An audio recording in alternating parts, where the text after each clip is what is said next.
बैरिस्टर शेर अफजल खान को उठाया गया, ये क्या हुआ?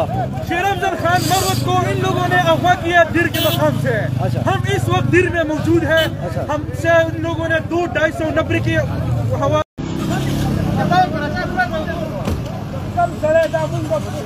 हर जगह पे पूरे पाकिस्तान के कारकुनों से दरखास्त है, पीटीआई के कारकुनों को।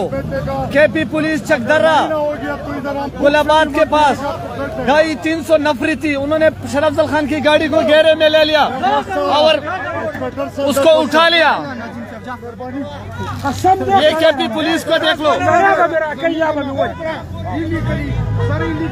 ये केपी पुलिस देख लो, केपी पुलिस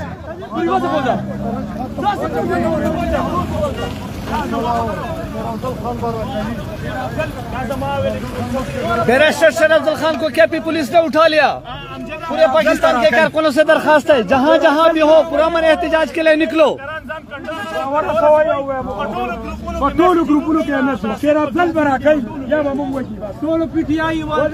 पीटीआई के कारकुन पूरे पाकिस्तान में जहाँ जहाँ भी है सब एहतजाज के लिए निकलो।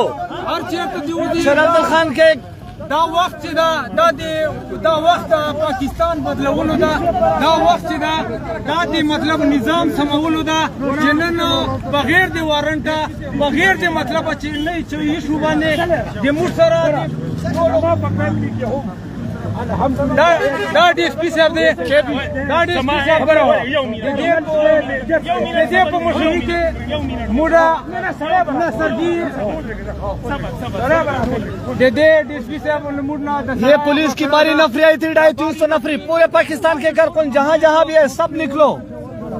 دا ظلم دا ناروا د خپل پښتنو سره د خپل پاکستانیانو سره دا ناروا ده، دا ته پوهېږې زه پوهېږم। इस डीएसपी ने उठा लिया। बंद करा मोबाइल।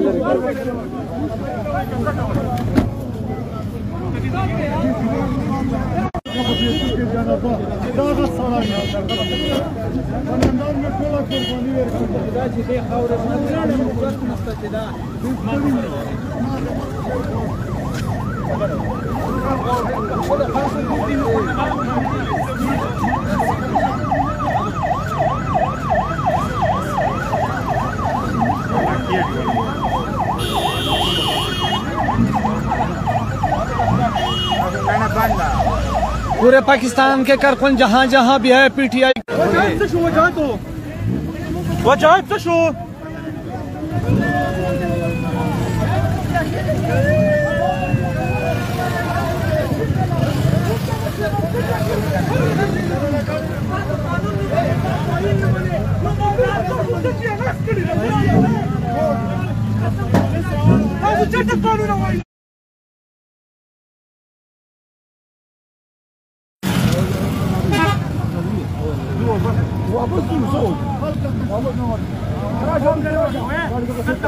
केपी के चकदर्रा के पास गुलाबाद के पास तकरीबन 250-300 नफरी पुलिस ने बैरिस्टर शेर अफजल खान मरवत को जबरदस्ती से उठा लिया।